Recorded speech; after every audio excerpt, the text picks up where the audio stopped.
On February 9th, 2026.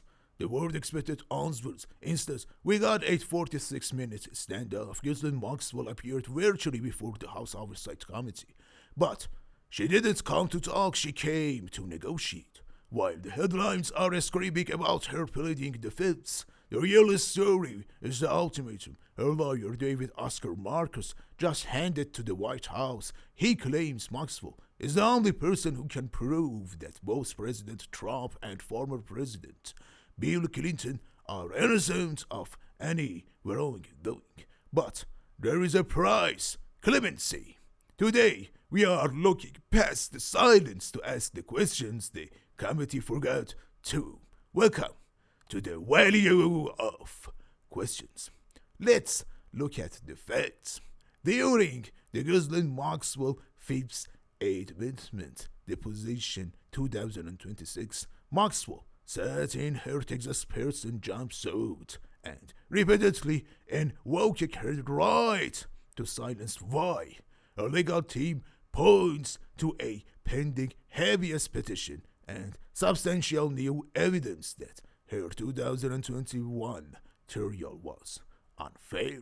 But the bombshell came from her attorney, David Oscar Markus, in his February 2026 statement. He told the committee and the public that Maxwell is prepared to speak fully and honestly if and only if she is granted clemency by President Trump.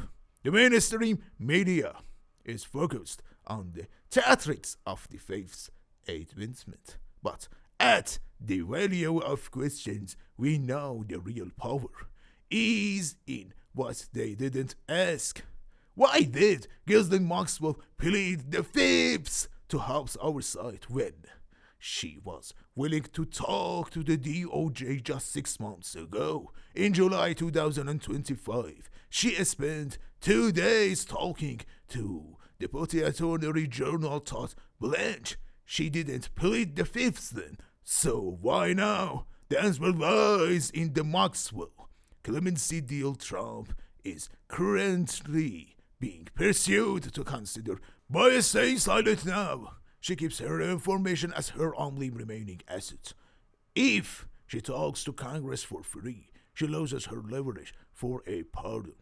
If the goal is unfiltered truth, here are the 3 questions the House Oversight Committee should have asked, but didn't. The Secret 29. In recent filings, Maxwell's team mentioned 29 associates who entered secret non-prosecution agreements. If she can prove Trump and Clinton are innocent, does that mean these 29 names are the ones who are actually guilty? Why hasn't the committee summoned out that list? The limited immunity gap. Maxwell spoke to the DOJ under limited immunity in 2025. What specific topics were excluded from that immunity that forced her to plead the fifth today?